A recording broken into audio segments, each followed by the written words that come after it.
This is the RotoWire Fantasy Football Podcast. Here's your host, John Halpin. Hey everybody, it's John Halpin. Welcome to the Monday, October 23rd edition of the RotoWire Fantasy Football Podcast. Joining me today is Derek VanRiper, like every Monday.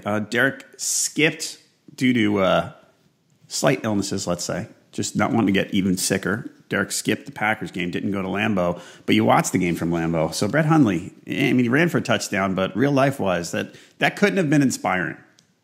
It was not, partially because of his play, partially because of the play calling and some of the setups. I mean, the first half, everything was kind of going well. The running game looked really good with Aaron Jones. First drive in particular, Packers were just ripping open huge holes, and Aaron Jones had tons of space. And it just, I don't know, like the game plan was stale in the second half. It was a couple third and shorts they didn't convert early on, and you can't do that against a team like the Saints. So eventually the field position battle was starting to favor the Saints as well. You know, you can't go 3 and out several times and a half against the Saints. They will make you pay for it. But yeah, 3.5 yards per attempt for Hundley, 1 pick as he was trying to drive the Packers back into contention very late in this one. And if he had not rushed for 44 yards in a TD, it would have been a fantasy disaster, but it was at least a passable game. If you used them like in a GPP or a super flex league, it was good enough to kind of check the box of ample QB2 performance, despite the fact that it wasn't great. Right. The run saves you. Absolutely. And that we know he can run. That's a good sign. At least it's a sign that keeps us away from, oh my God, I can never use this guy situation. Okay. Everybody, Twitter, Derek's at Derek VanRiper. I'm at JHalpin37. We're also at RotoWire and at RotoWire NFL if you'd like some news. Plenty of info on Facebook along with some Q&As over the course of the week. Let's just check out the games. First, so Bucs Bills was high scoring, certainly. That was funny. Of all the low scoring games yesterday, did I read this morning 7 teams did not score an offensive touchdown? I think that's what I read this morning. Wow. That's a lot. And it's the first time in 16 years or something like that. But the Bills-Bucs was a shootout. And the most surprising guy, O.J. Howard. I mean, we had pretty much settled on the O.J. Howard is not a fantasy asset. And he put up a big day, 2 touchdowns. Is O.J. Howard a fantasy asset moving forward? Or are you? I am looking at this with a great deal of skepticism. I think you have to look at it with a lot of skepticism because they have Mike Evans, they have Deshaun Jackson, and they have a TD vulture in Cameron Brate. You know, Howard could be a guy that gets more targets than Brate. He could be similarly valuable from a fantasy standpoint, if not even more valuable than Brate. But Brate's always going to be there when healthy to just hose him, and that's not good. Like you can't. You can't rely on a tight end who loses valuable red zone targets on a regular basis. One of those TDs in particular was a really long, blown coverage play. So, he made his layup, but I'm still worried about O.J. Howard because he disappeared from the game plan a few times. Maybe I'm still bitter about week 5 when I had to play him on that Thursday when Gronk got scratched and he didn't do anything, get that target at the end of the game that he didn't even look for. But as talented as O.J. Howard is, I'm not sure there's going to be more than 2, maybe 3 weeks for the rest of the season where I'd say, yeah, you know what? I don't have a tight end this week. I'm going to go ahead and throw him in there. Maybe against the Saints in week 9, they get the Saints in 17. I assume that game won't matter for most fantasy owners. And then the Packers in week 13. So yeah, two matchups in particular that kind of stand out. But generally, no, I don't want O.J. Howard. Yeah. Even with this week, I was actually looking at the bye week. There's 6 buys in week 8, but it's not a strong tight end bye group. I mean, Engram and Delaney Walker are the big ones. So there's probably no need to scramble for A.J. Howard there. But yeah, I think you and I are in agreement on that. All right, Panthers-Bears. Oh, my gosh. That was the people here, by the way, freaking out this morning. Completely freaking out. The offensive coordinator's getting fired by everybody again. I wasn't too shocked. I mean, I think I wasn't shocked that the Bears won. I was shocked at the way it played out. Nobody scored. Mitch Trubisky threw 7 passes. It's just awesome. I love it. It's like I think Woody Hayes was coaching the Bears yesterday. The Bears only ran 33 plays on offense. Yep. That's got to be near the bottom of offensive plays running a game in the last 20 years, right? It's got to be something like that. I mean, time of possession, what was it, 38 something? I mean, it was a ridiculously slanted thing toward the Panthers, and a couple of turnovers hurt them. I mean, it's funny. There's not much, because of the way that game shook out. I mean, there's not much to take away from the Bears, certainly, here. On the Panthers side, again, it is, I think I asked you this last week, is Christian McCaffrey the most extreme PPR versus standard difference kind of guy that we've seen in a while? It's just really, it's so ridiculous how in standard you can't use him, but in PPR you almost have to. Yeah, that's kind of the split for me right now. I think he is the most extreme pass catching specialist type for PPR that I've seen ever. And I've been playing fantasy football for probably 20 years now. Mm-hmm. The weird thing about Christian McCaffrey continues to be the lack of big plays. Like, I thought he would be just so explosive that we'd see him on the in-game cut-ins and on the highlight reels all the time. And he does make some nice plays, but it's not the long scoring play barrage that I expected from him, especially coming out of the preseason too. He flashed some of that ability in the preseason, but yeah, I don't know what to make of him at this point. Is it an offensive line issue? Is it a matchup issue where they're really going overboard trying to prevent him from making those big plays because they don't really think anybody else in this offense is all that explosive? I mean, that could be part of it. Mm-hmm. Can that be all of it? I don't know. I mean, the offensive line is a huge part of it, but I think we've talked about, he doesn't seem to break tackles. It's really interesting to me that, I don't want to give up on anyone after 7 games, but there was a lot of talk from the Panthers about how McCaffrey was a good inside runner, and I don't know how. I mean, from what I've seen so far, I mean, I know there's not a lot of holes, but he kind of, first contact, he's down. So that's not encouraging. No, at all, because it's the kind of thing that even if you're not getting a big per carry number, it could explain why you're at 2.5 and not 3.5 or something like that. Because you can put some of that on the blocking, but yeah, 2.5 yards per carry when you're that fast, you're that explosive, is a big problem. Right. And I'm trying to find a comp here. And I know that sometimes that's a lazy way to do things. I'm trying to find a comp. I actually just looked up Reggie Bush's stats. And McCaffrey seems to be a slightly, so far, Reggie Bush in his rookie year at the Saints, 88 catches. And McCaffrey's trending that way. McCaffrey's trending toward 100 as of right now. 3.6 yards per carry for a total of 565 on the year. The thing is, he carried 155 times. McCaffrey's only at 45 through 7 games. So it's even more extreme again. So I don't know if there's a better. I mean, Larry Centers, I could look him up later. I don't know. I think the Reggie Bush thing makes a lot of sense. I mean, McCaffrey and Bush were just amazing college players, and maybe the games don't translate perfectly to the NFL.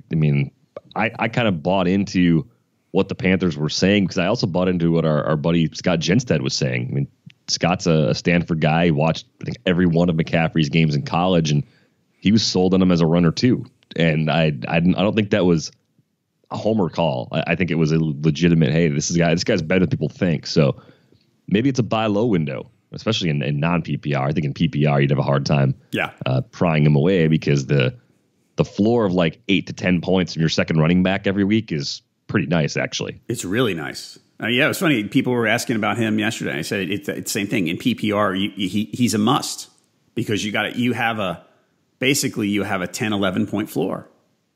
You know he's catching 6 passes. And, whatever he gets on the ground is just extra. But I still wonder how much of it is a rhythm thing. When you're getting that few carries, like players talk about this a lot, right? Where they say, hey, I just didn't really get into a rhythm. Right. Under 10 carries every game except for week 1 when he had 13. And that was one of his better games. He had 13 carries for 47 yards in his debut. So is that part of the factor too? He's just not able to to get comfortable because it's so sporadic when he gets to actually carry the ball? I don't know. I don't know if I buy into that so much. And it's not, again, it's not all his fault that he can't run well, but because the holes aren't really there. But I don't know. I mean, how you try to get a guy into a rhythm who's not gaining any yards.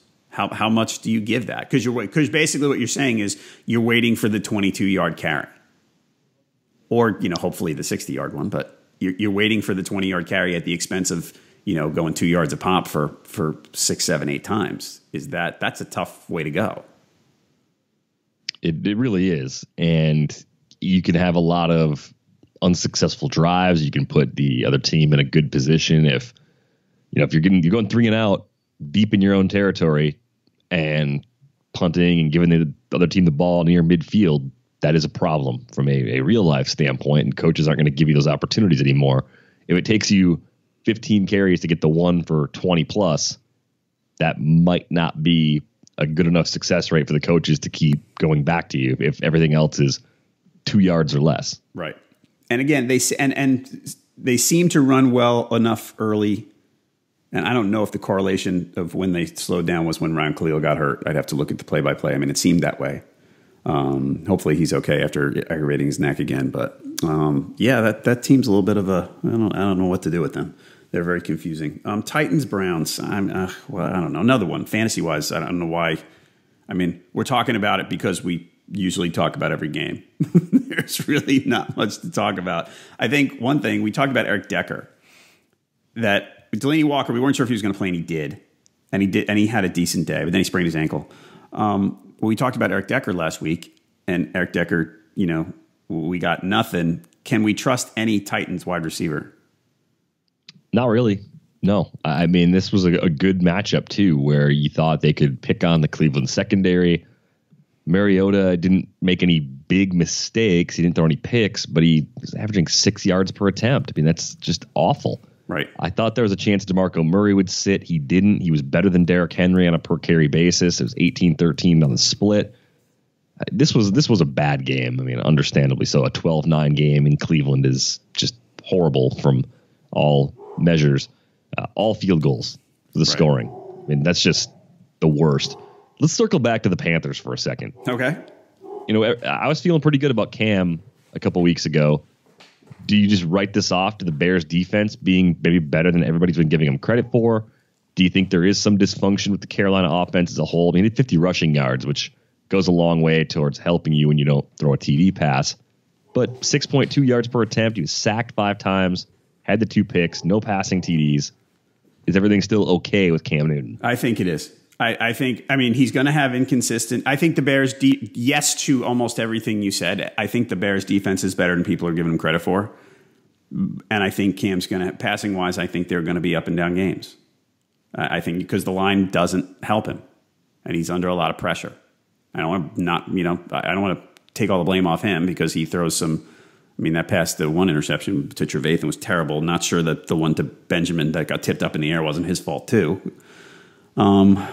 So I don't know. I think he's fine. Fantasy-wise, I think he's fine. Now that he's running, he's fine. I mean, there's going to be some weeks, you get 170 yards passing and 0 touchdowns, and you better hope that he gets in the end zone with a run. I mean, hopefully he runs 40, 50 yards. But, yeah, you're rolling. Until further notice, you are still rolling with Cam Newton every week.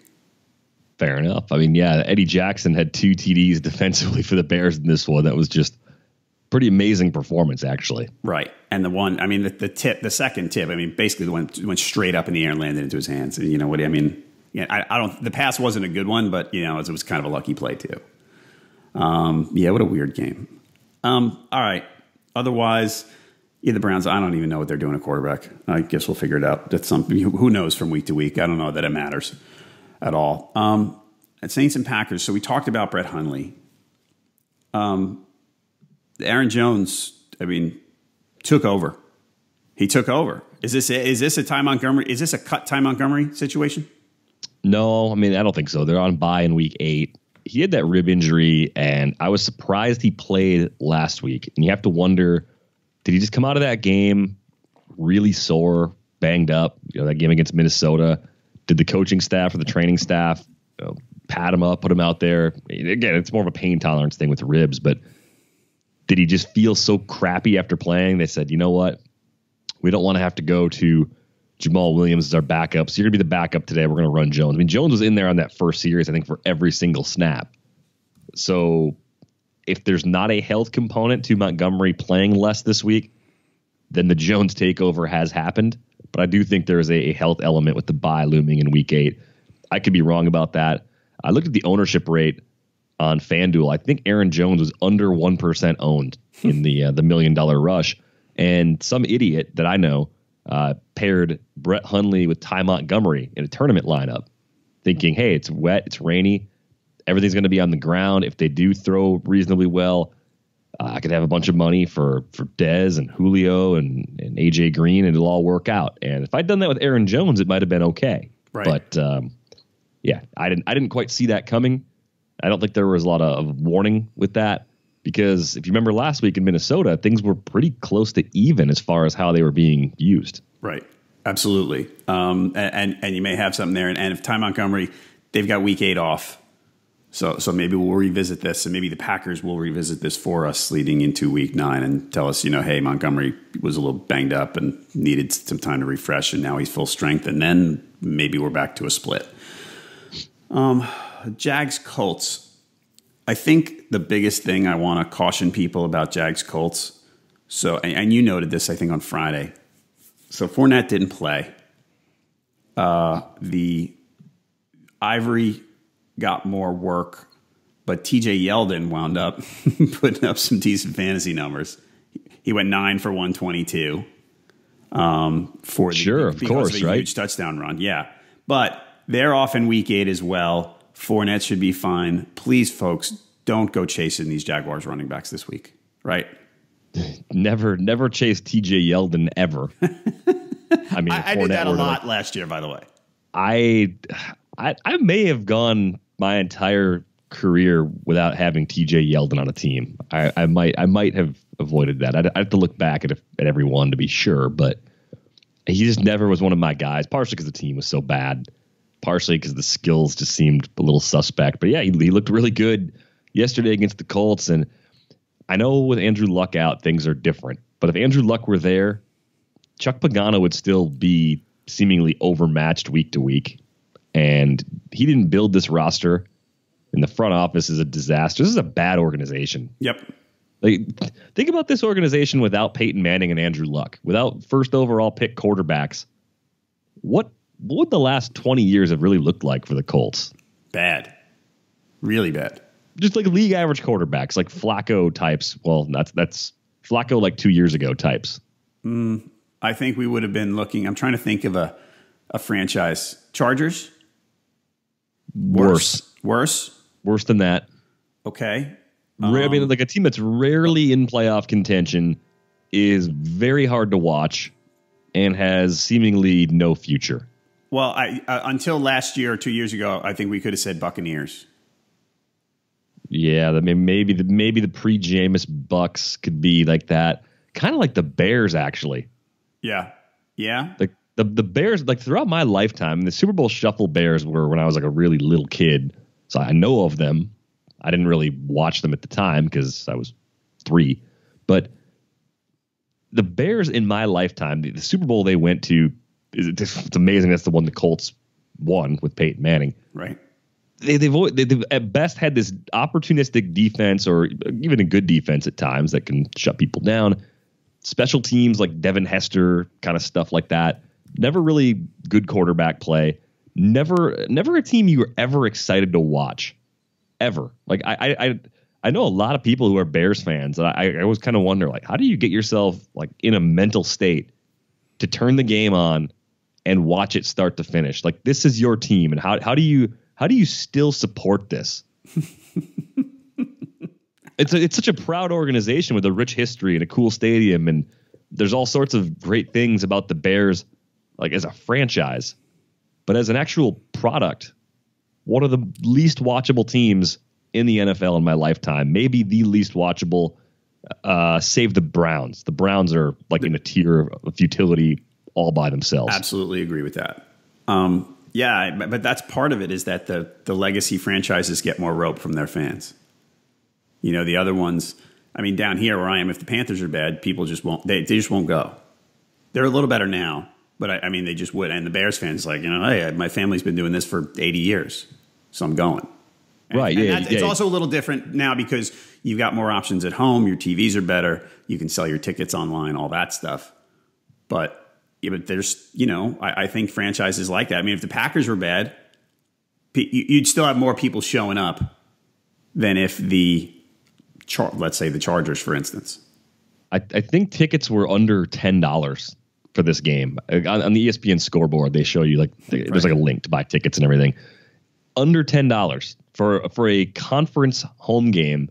They're 2-4. It's week 7. Like, in theory, everybody's still in it.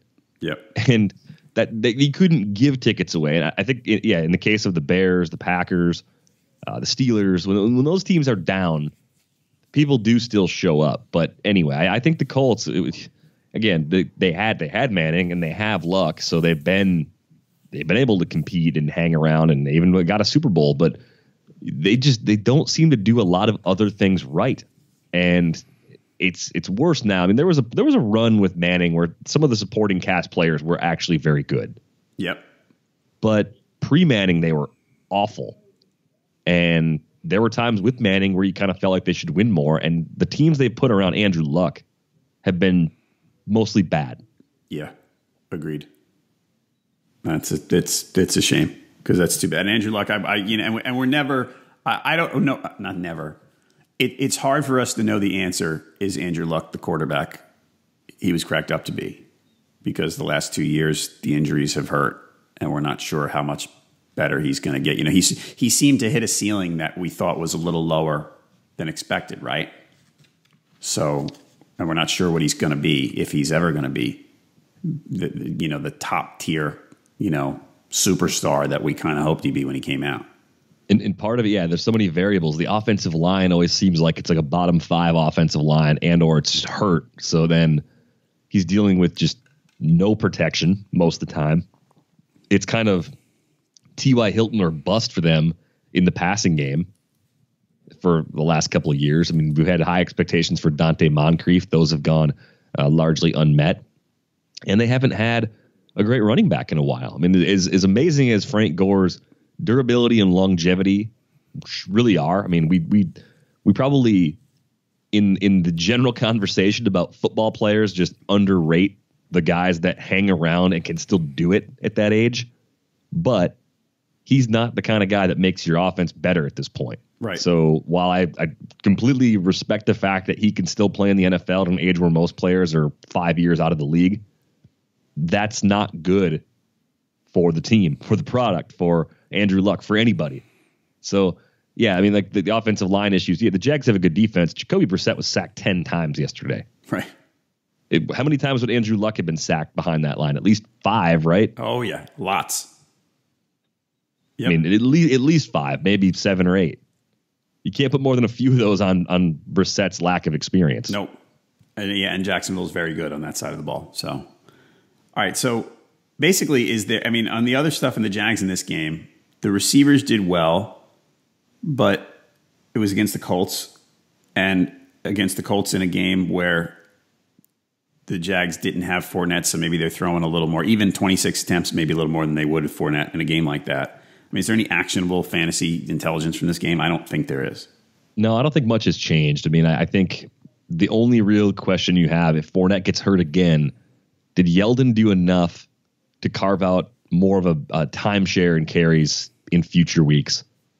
No. That's the one kind of hanging question, but there's nothing actionable about that right now. It's kind of more of if I'm desperate, maybe now I'll think about Yeldon if someone else has Ivory if Fournette misses more time. That's small change.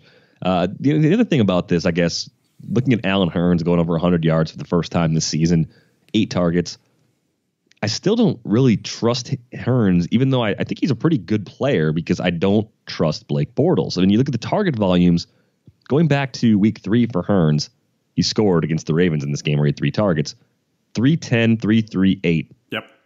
And maybe in GPPs, but like season long, unless I an injury and a guy on bye, I can't fully trust him for things that are out of his control. Right, and that's a team that will be, if they can have a game where they throw the ball less than 20 times we've seen, they'll be happy to do it. So so your volume's limited. So I don't trust any of those receivers at all. Cardinals Rams blowout. The Cardinals are just not good. The two of their wins are against terrible teams. They're just not good. Carson Palmer, broken arm, out for most of the rest of the season. So now basically we are in complete stream against the Cardinals territory. They're off in week 8. They visit San Francisco in week 9 if you were looking ahead to streaming a defense. So otherwise here, the Adrian Peterson experiment, Act 2 was not as good as Act 1. It wasn't. And I think on Friday I was talking about the Rams have a surprisingly soft run defense. Like they've been generous per carry. So if you can't run it against a team that's been bottom 5 in the amount of yards per carry they're allowing, that is not an encouraging sign. Palmer played like half of this game before breaking his arm. So there was at least an opportunity for the Cardinals offense with him on the field to try and run it with Peterson. They couldn't. It's all falling apart. I mean, how much does this ding the value of like Larry Fitzgerald? Like going from Palmer to Stanton, does it change it some, a little, a lot, not at all? Like how much of a downgrade does Fitz get now with Stanton taking over at least through week 15, if not for the rest of the season? I was looking up Fitz's stats last night from his game logs from when Stanton played in 2014, and it wasn't good. It was a lot of, as we like to talk about, we talked about with Aaron Rodgers last week, with the low quality targets, because the conversion per target was bad. And it's got, because sometimes I think your instinct is to look at Fitz and think, well, he's running the underneath stuff, so he'll be safer, right? But it's not. I mean, looking back at those game logs, and I can pull them up in a second. It wasn't really good. It was one of those things that made you go, ooh, 10 targets, 3 catches, kind of like that. So I think it dings Fitz. It's one of those things. He's one of those guys who's going to be in a situation where you go, I'm probably going to play him, but I can't say how excited I am to do it. So, like, the best case scenario is like Drew Stanton turns Larry Fitzgerald into Cooper Kupp. That's like everything like going reasonably well, because Fitz is obviously a better player than Kupp, and you underneath shorter routes, all that. He's still got great hands. That's fine, but the big play ability is just not there. And the yardage for Fitz in these games, I'm looking at some of these games let me pull up the Stanton game. So I know, because Palmer was kind of on and off. So I've got the game logs right here. So we need a website that has yards per target numbers for receivers with each quarterback they've played with. Like those, that split would be really helpful. You can do that. There's sites that have splits. Like you can do that, include a player and all that stuff. All right. So Stanton, I'm looking, he plays 9-14, 9-21, and 10-5 when Fitzgerald gets 6 out of 10, 3 out of 7, 3 out of 7, and he's 57, 34, and 51 yards, right? Then, this is all from 2014. Then Stanton comes back in the middle of November, plays in 5 consecutive weeks, starting on the 16th. Fitz goes 2 for 4 for 33 yards, 4 for 9 for 34 yards, 7 out of 10 for 30 yards, 4 out of 12 for 33 yards. No, actually, sorry, the last one was Palmer, but it was low yardage, not catching as many of the targets. And this is just reading numbers, everybody. So I'm not going back and saying, well, I watched the tape of these games. We're just reading the numbers here from when Drew Stanton played with Fitz in 2014 for an extended period. And it's not encouraging. Yeah, I mean, what reason would you have to even argue that things could be any different? Like I don't really see any path for that. More experience, sure, but their next few weeks they got the Niners on the road, which whatever, it's not a bad matchup, and they get Seattle at home, but it's still hard on a short week. They get Houston on the road the week after that. They get the Jags the week after that. So their November looks pretty awful. Yeah. Bad. So stream your defenses against the Cardinals until further notice. And maybe, I mean, looking ahead to week 9, Adrian Peterson should not be a lock for anybody's lineup anymore. And I don't want to be reactionary. I think yesterday, after what we saw last week, you had to start Adrian Peterson yesterday. I know it was only 1 week, but with all the work he got, you kind of had to roll with him again. Now he's gonna. I think he's probably going to be a hit and miss guy. They will run him until the game script goes bad, and now they're more likely to have the game script go bad. Yeah, well, I mean, those matchups, San Francisco, Seattle, Houston, Jacksonville, the Rams in week 13 as well. Titans, Redskins, Giants, Seahawks again in week 17. There's even like Washington has a great pass rush. Mm-hmm. So, yeah, the game script going bad, you could see that happening in all but maybe like 2 of those games because they could just get completely smothered by the bulk of those defenses. Yeah, when they signed Peterson, I was on under 500 yards rushing for the rest of the year. I'll still hang with that bet right now. It wasn't looking good for us last week. Nope. I was on the same side with you, but yeah, it might be trending in that direction again with the Palmer injury and what we saw from him in week 7, which this is one of the things about the NFL I don't quite get. How does he look so good a week ago? I know Tampa Bay is a weak defense. I mean, like LaShawn McCoy got right against them, and that certainly bodes well for McCoy going forward too. But Peterson, it wasn't just that it was a good matchup. He kind of looked like the AP that we thought he'd be at this stage of his career, and not the guy that struggles to get carries and floats around like 3 yards per carry over these last couple seasons. Mm-hmm. And I'm worried he could be that. And this situation is not setting up well for him at all. So no, again, like you said, the schedule's brutal and Palmer's out and bad line, and it's not good. Jets Dolphins. So Cutler hurt his ribs, might miss a couple of weeks, 2-3 weeks. Matt Moore had Kenny Stills for 2 touchdowns. Are you upgrading Kenny Stills as a result of this, or do you think it was just kind of the way the game shook out and could be if Devontae Parker comes back, we're back to normal? Yeah, I think the interest in Stills is tied to the availability of Parker. Parker's the kind of guy that can get downfield and make big plays. That's what Stills kind of does at his best too. So it's all about streaming him. With a bunch of teams on bye next week, you may have to do something like that. 9 targets is a pretty lofty expectation, but you think about it, it's Landry and Stills and not much else. I'm just frustrated though. Anthony Fasano comes in, snags a TD instead of Julius Thomas. I had to play Thomas against Liss in the Stopa League. It's a 2 tight end league. Thought I had a decent thing going. And then I see Anthony Fasano on my TV on the Red Zone channel celebrating a TD. That's like ultimate red zone tilt. Yeah. Is when Anthony Fasano scores. You just get angry. I know. I can imagine if I was playing Julius Thomas, because I wouldn't be happy about playing Julius Thomas anyway. And if I got 3 for 58 out of him, I'd probably think it was a win. So, yeah. Sorry, man. Well, here's the question for you, though. With Jay Ajayi, he got shut down by the Jets in their first meeting, too. He had 26 touches, 51 yards, so 2.2 yards per carry for the 23 carries he had, 3 for 26 in the passing game.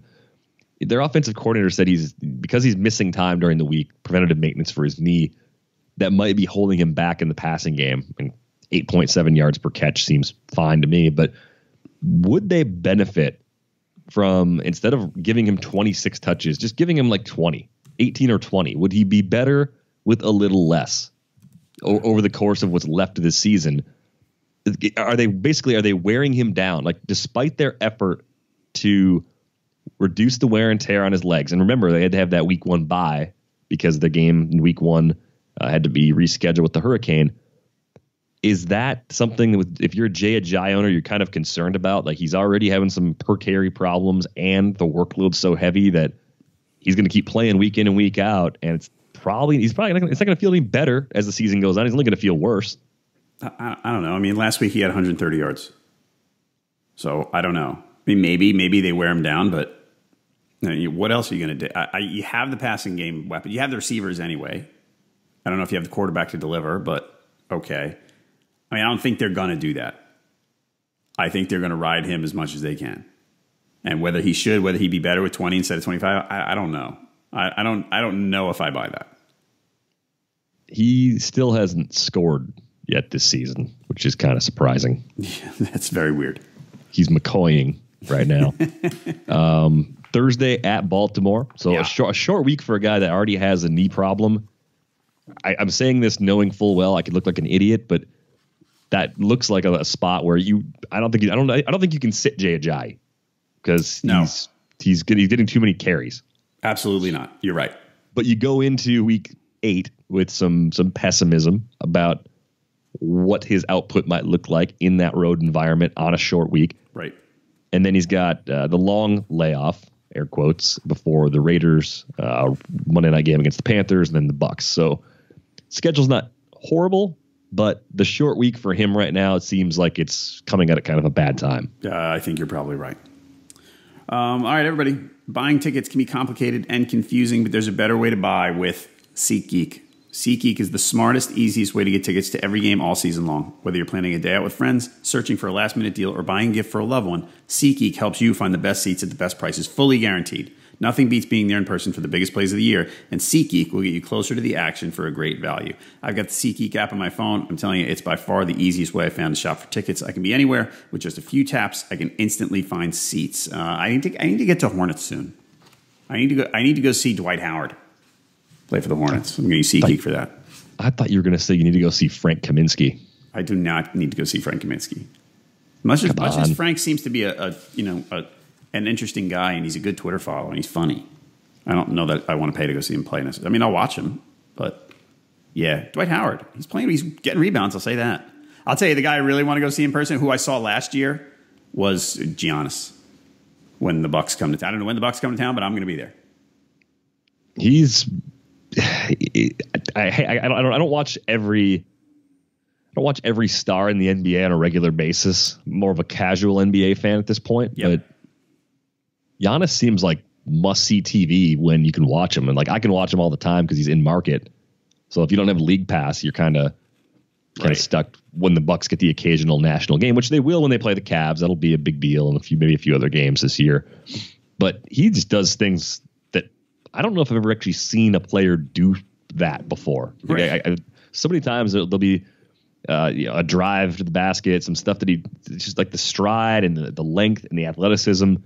You're like, what just happened? Like, how did a person just do that? Like, it's a kind of a recurring thing with Giannis. Yep. And he seems to be. I mean, first 3 games of the season, he's living up to the breakout season hype. He's putting up ridiculous video game stats. I'll have to go catch a game at the Bradley Center before they turn it into a skate park or whatever they're going to do with it. Right. They're actually playing the Hornets tonight in Milwaukee. So, well, it's not raining inside the Bradley Center. At least I think the roof's still holding up. So. Maybe, I'm going to wait a couple weeks. I'm going to get to a game, though. I will go soon. I got the Giannis and Jabari bobbleheads by my desk. I'm ready. I'm looking. What bobbleheads am I looking at? I'm a big bobblehead fan. But the only one I have is Homer the Dragon from the Charlotte Knights sitting on my windowsill right now. My other one's broke. I had bobbleheads that were probably 40 years old, and they finally just gave out and the springs broke. They were the real bobbleheads. Yes. I've got a Bill Hall Mother's Day special edition pink bat, pink wristband, one that's in the media room right now. And there's I think for every 100 of those that they gave out, because it was an all fan giveaway, I think maybe 10% had the pink bat. So I've got the rare collectible Bill Hall, because he homered on Mother's Day. He had a walk-off home run on Mother's Day. I think it was the day I graduated from college. Pretty random thing. It's part of my life. Wait, hang on. You went to the Brewers game on the day you graduated from college? Is that what I'm hearing that right? Is the sequence of events correct? No. They did the giveaway the following season. Okay. And I was just watching the game with my family after the graduation ceremony. It was a morning thing, and the game was happening in the afternoon. Yeah. All right. Just making sure. Everybody, SeatGeek saves you time and money by searching multiple ticket sites to compare prices and find amazing deals. And to get the most bang for your buck, SeatGeek grades every ticket based on value to help you immediately identify the best seats that fit your budget. It doesn't end with sports. SeatGeek also has plenty of concert, comedy, and theater tickets available too. And best of all, new users get $20 off their first purchase. Just download the SeatGeek app, enter promo code RotoNFL today. That's promo code RotoNFL for $20 off your first SeatGeek purchase. See it live with SeatGeek. Right seat, right now, right from your phone. Thanks, SeatGeek. Ravens-Vikings. So the Jerick McKinnon train has been slowed down. Is that fair to say right now? I mean, Latavius Murray, what in the world? He's fast again now? Well, what's happening? He did look good on that TD run in particular, but yeah, overall 6.3 yards per carry. I think it's a timeshare where McKinnon's still the more explosive player. 7 times out of 10, McKinnon probably outscores him. 2 times they're close to even, and then this game is the outlier, the one where Murray's just like better than McKinnon. And the reason for it is what McKinnon can do in the passing game. 3 for 10 this week is pretty light. If he goes 3 for 40 and Murray doesn't score, that could be like a more normal sort of distribution, and things would be pretty close to even. So yeah, there's still for me not much reason to be overly confident in Latavius Murray, even though he looked pretty good in this game against the Ravens. Okay, so Latavius Murray, last 3 weeks, carries 12, 15, 18. Plays at Cleveland. No, sorry, not at Cleveland. They play Cleveland in England this week. What would you tell people looking for a running back who have, say, Fournette, one of the Packers, Peterson, Gurley's off, the Titans are off. Is Murray, I mean, playable's relative, but is he playable? Yeah, I mean, I think both. I think both McKinnon and Murray are going to be playable this week, given those circumstances. And if you're choosing between the two, well, good luck. But I think I'd still play McKinnon over Murray. Yep. It's close. I mean, again, their workloads are similar, and it's because of what McKinnon does in the passing game. I still think he's the better home run threat. So yeah, they're kind of like 25 to 35 on the running back list this week with 6 teams off. Right. Okay. So McKinnon's still down that low. I probably had him 15th this week, and that didn't pan out. I wonder how much I'm going to downgrade him with the bye, but we'll see. Cowboys 49ers. The University of Iowa connection was a bust. Complete bust. Oops. Yeah. I mean, I know it was narrative and everything, but it's still, aside from the narrative, if George Kittle had gone to Mankato State, I still would have thought that was a good play.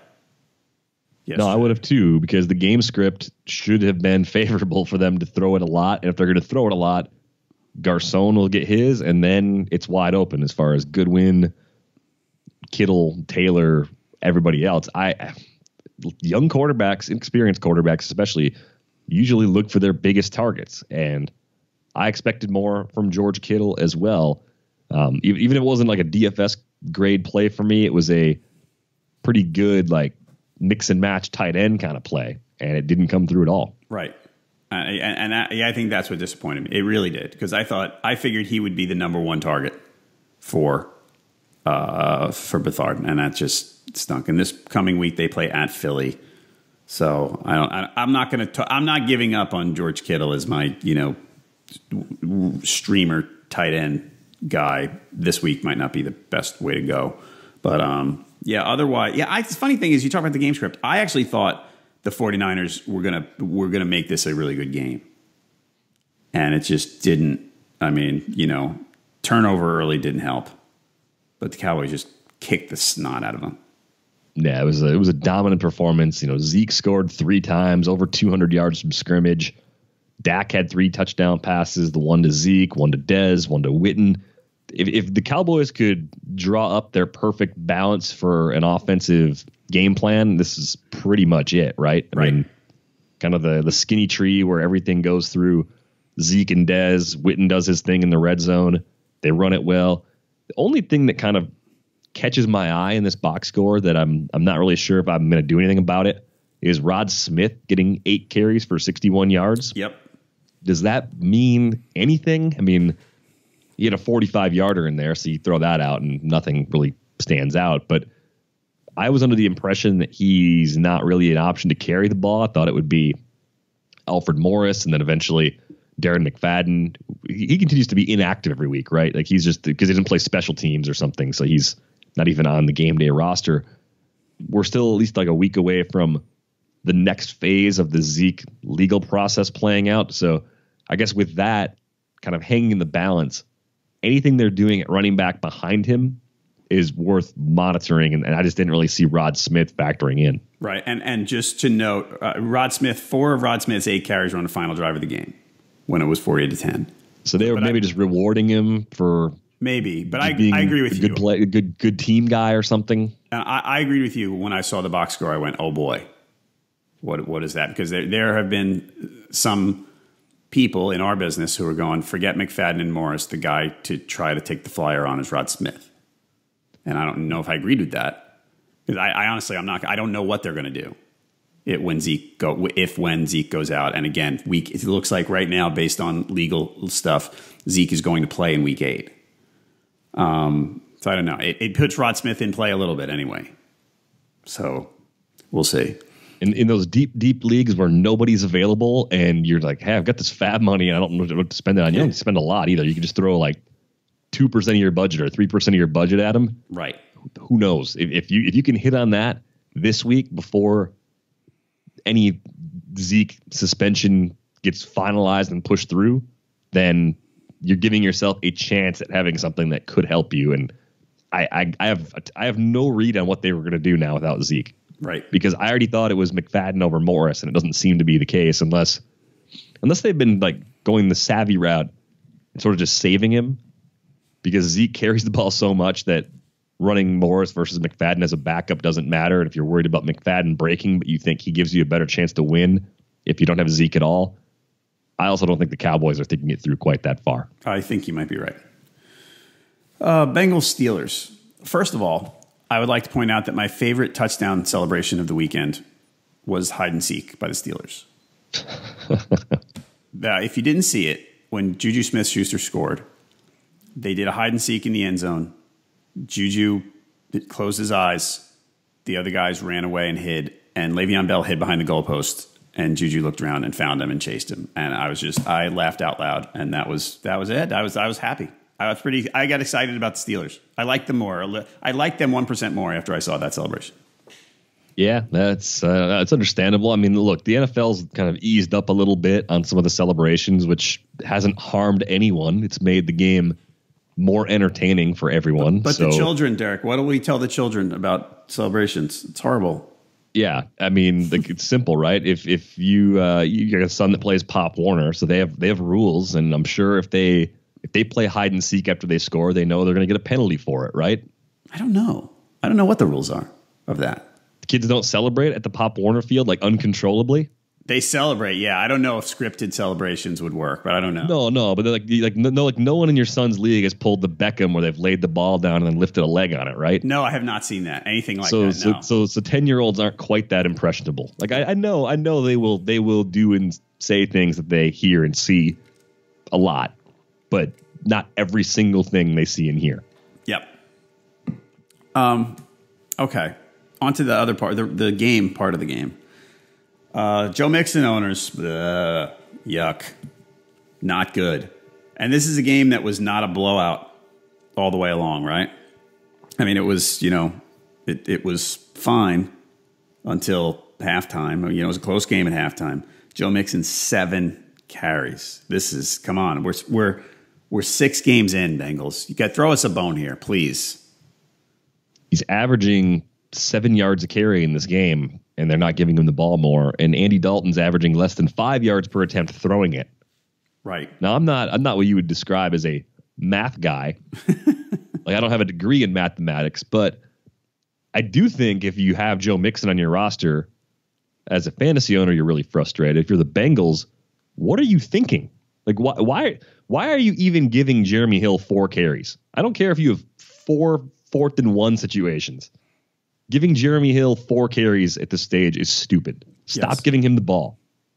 Make him a healthy inactive. I don't care what you do with Jeremy Hill. Just stop giving him the ball. How do you only target AJ Green 6 times? Is that a Joe Hayden thing? I don't know. Part of this is they didn't sustain drives long enough to run many plays. They only ran 47 plays, which is kind of low also. But what on earth is that game plan? I mean, Joe Mixon also caught 3 balls for 20 yards. Right. Clearly one of their more explosive offensive players, and they just didn't have this compelling urge to use him. And all 7 carries in the first half, by the way. He didn't carry the ball in the second half of this game? No. I had to go buy groceries for a stretch, like during the halftime part of the late afternoon games. But what on... I didn't realize he didn't carry the ball at all in the second half. I had that game on. I'm like, where's Mixon? Thought maybe he got dinged up. Nope. Joe Mixon voiced his unhappiness after the game too, by the way. So. He should. And it's just... should Joe Mixon be saying anything yet? Yeah, he should be. Because it's like, come on, man. Like, give me the ball. Like, I'm sitting here waiting for opportunities to play and play well, and our stupid quarterback can't do anything. The line's bad, which is part of the problem. Yep. Man, I don't get that. I thought Bill Lazor understood what to do. I thought he had a setup that worked for Dalton because Dalton was starting to play better. The volume for Mixon in the first 3 games since Lazor took over was really good. Are they going to have that statement later this week where Lazor or Marvin Lewis comes out and says, yeah, we got to get Mixon the ball more. And then he gets it 20 times next time out. And it's just like, why did you guys have to hit rock bottom before you could figure it out? Why couldn't you just do it? Yeah. They get the Colts coming up this week. So that should be the Joe Mixon show. A home game against the Colts. Joe Mixon should touch the ball 20 times in that game. He should, yes. Will he? I bet he does. I bet that's going to work itself out pretty well. I mean, the Steelers give the ball to Le'Veon Bell 35 times, and the Bengals hand it to Joe Mixon 7 times. I agree. It was not a good allocation of resources right there, I would think. Other thing I want to point out in this game, there was some talk over the weekend about how Martavis Bryant was going to get back to being more involved. 2 targets, 1 catch, 3 yards. So, yeah, he's got to be close to being done in Pittsburgh, right? I would think so.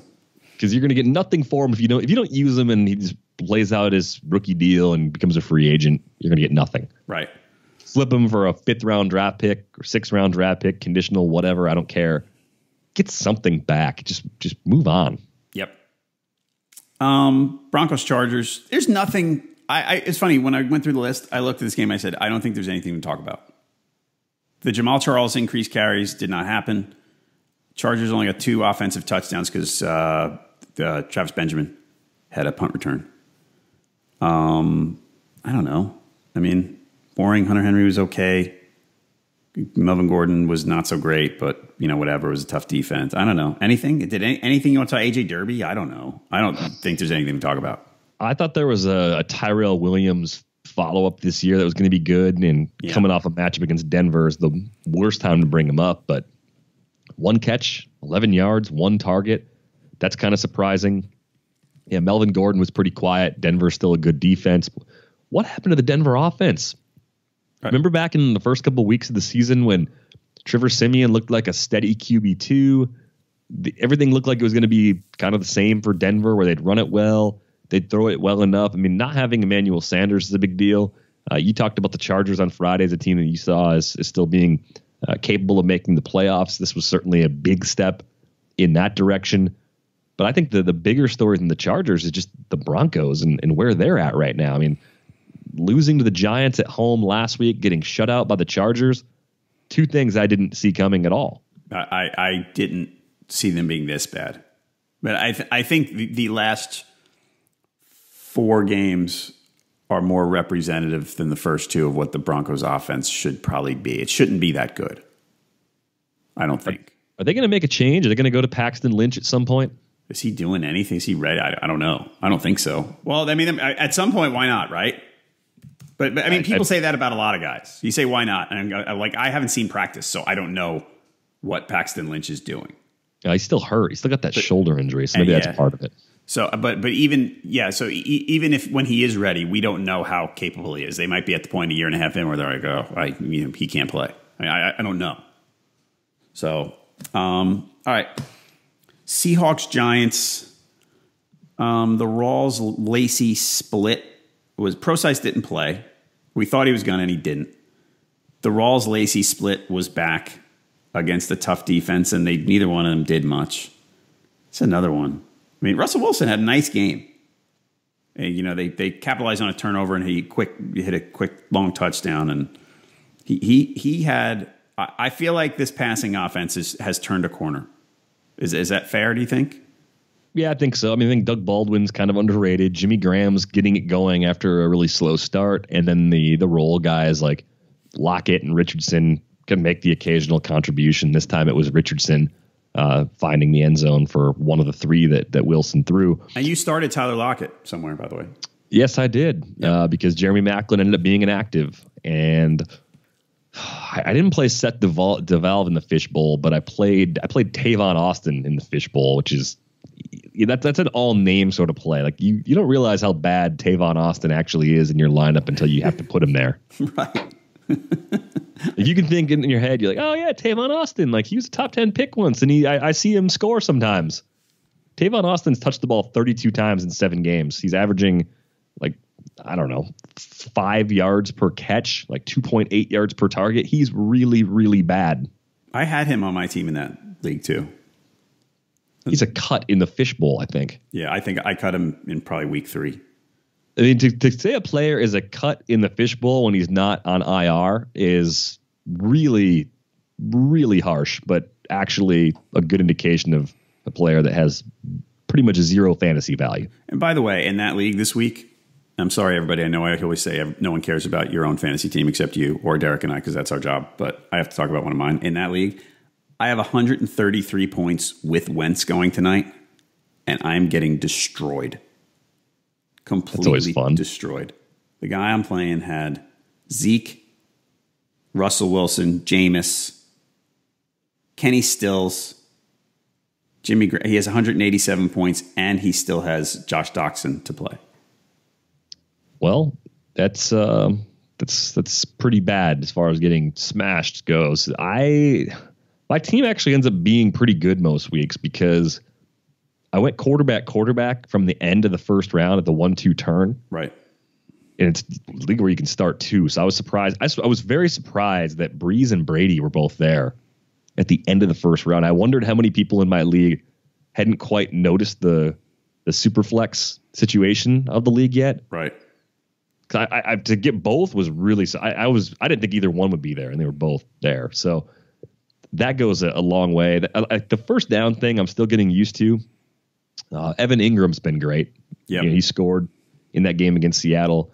He's really the only bright spot right now for the Giants pass catchers. Maybe the other matchups in the coming weeks will open things up a bit for a guy like Roger Lewis. We mentioned this when Beckham got hurt. Denver and Seattle as your first 2 matchups as a receiver starting for the first time. No Sterling Shepard again in this one. Good luck. I mean, You're not going to do anything. So if Roger Lewis ends up popping up on the waiver wire, I think the Giants are off this week, right? In week 8? The Giants are off in week 8. Yeah, so they're off. So he might be the kind of guy people cut in like a 14-team league, PPR, 3 receivers. I might think about adding him just to see what happens post-bye because the matchups will get a little bit better. Darkwa didn't do a ton, but he got 9 carries to Wayne Gallman's 5, so that's still kind of the lay of the land, I think, with that backfield. They also had him catching some passes, too. So that was one area where I thought Gallman could make up the difference. Doesn't appear to be the case right now. And Eli Manning, a 3.4 YPA. I know. Holy cow. Like, that is Drew Stanton-esque. Right. Brett Hundley's looking at that and like, there were a lot of those yesterday. At least I'm new. I'm trying to look up the snaps for the Giants backs. Let me see. Probably 2 to 1 favoring Darkwa, actually, or like 22 favoring Darkwa. 22 for Gallman, 21 for Darkwa. Wow. 16 all right. So for Shane Vereen.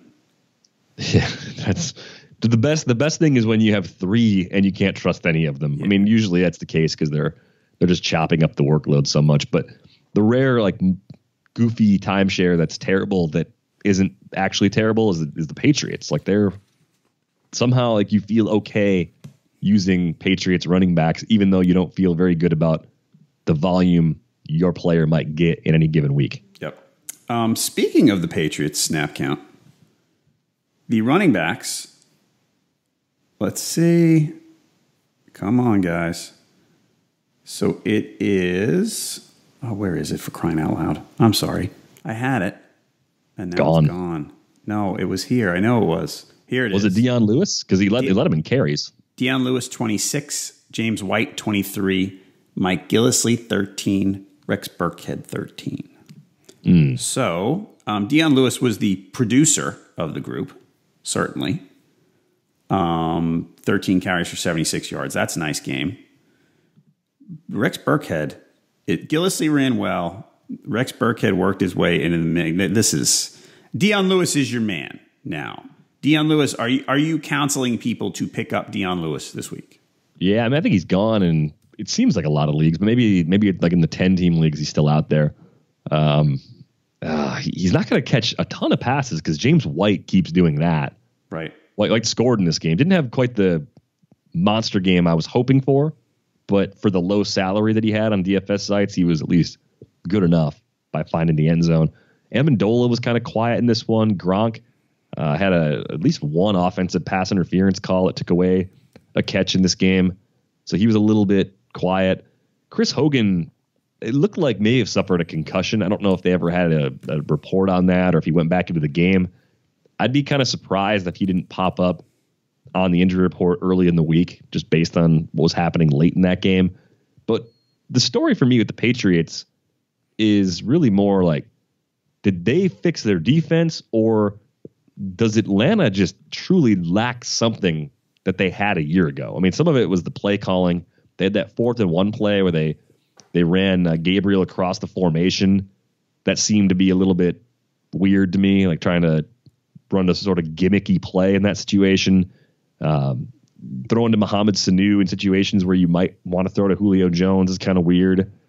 I just don't know what to make of Atlanta right now. Like, are they fixable, or was last year just this crazy peak that they're never going to reach again? Well, they were one. I mean, you could argue that last season was one of the 10 best offensive seasons ever by a team. So yes, that was a crazy peak. I think they're out of sync. I don't know if it's the new play caller. I wonder if they're kind of out of sync. Like they're fixable to the point where they could still be good, but it's, there's something off. I agree with you.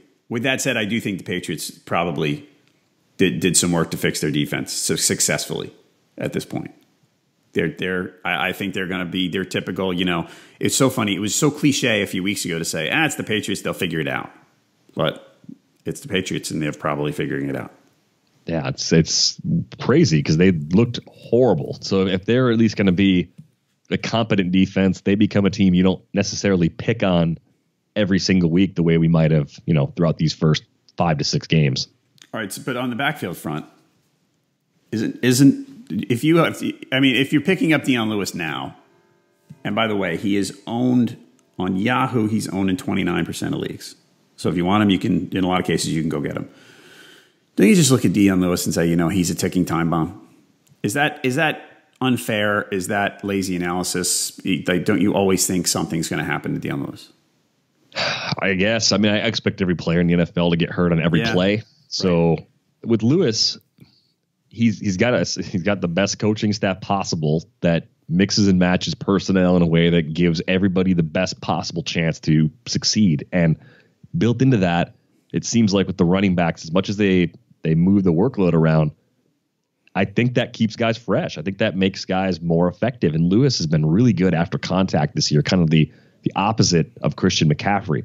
And Lewis is a smaller back, especially. The fact that he can do that should give you some faith that a guy like Christian McCaffrey eventually could do that too. Right. I agree with you on that one. And with him, you talked about mixing and matching, and Dion Lewis being on the field for 26 snaps. If you're going to try to take care of a guy, that's a great way to do it. To keep him out of harm's way as much as you can, basically to maximize his impact without overworking him and putting him at more risk. So, all right. By the way, I do want to talk about, we had a fan ball contest where it was a double up, and we got in it, and I talked a little trash on Twitter about it. Oops. More toward Heaney than anyone else. So there were 114 people. Vlad Sedler finished fourth. Shocker. So the top, basically the money was, the payout line was the top 40. It was the top 50. You finished 55th. Tim finished 56th. And I finished 76th. So I brought up the rear. Only one of us out of the four reached the payout line. And that's that. I thought my lineup was good. I thought mine was pretty good too. I think the points were up a little bit because I think some of the matchups that people were expecting to pay generally did. And I think I was a Gronk offensive pass interference penalty away from cashing. So that's pretty close. Let's see. Vlad had Zeke, Tyrod, Shady, Benny Fowler, Julio, Le'Veon. He even got through a goose egg from Eric Decker. Ooh, yeah, I like Decker too this week, and I didn't have as much DFS exposure to him as I might have thought. Julio, without that late TD, would have had a disappointing game. I mean, he, in full PPR especially, 9 for 99 and a score, 13 targets. But yeah, that TD kind of made a pretty big difference as far as feeling like you made value with him with the high salary on the DFS sites. Yeah, I even had Jermaine Kershaw. He only got a touchdown. He only had one catch. So, whatever. All right. Redskins, Eagles. This is a good, fun. We talked about this. This is a fun game tonight. I like it a lot. Looking forward to seeing. I want to see how the Redskins, with their injuries on defense, can hold the Eagles down. Like, I'm talking about the Eagles that like they're this explosive team now, which is funny.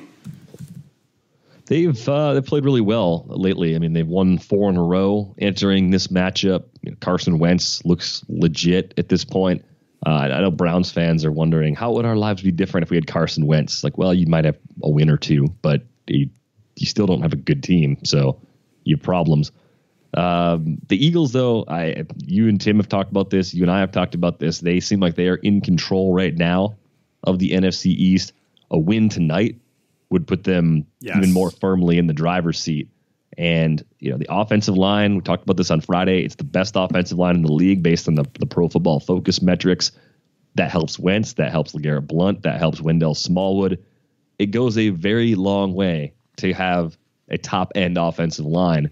And I think the key for the Eagles really is going to come down to health, because if their key guys can stay healthy over the course of this year, they kind of have like a sleeper Super Bowl feel to them now. I agree. Depending on what happens with Rodgers in the NFC, I think the Eagles have a good enough defense to slow down a team like Seattle, so they can match up well with them. They match up well with everybody. They do, and there's no dominant team in the NFC. Right. So I mean, if the Eagles were to win the NFC this year, it's sitting here Monday morning after Week 7.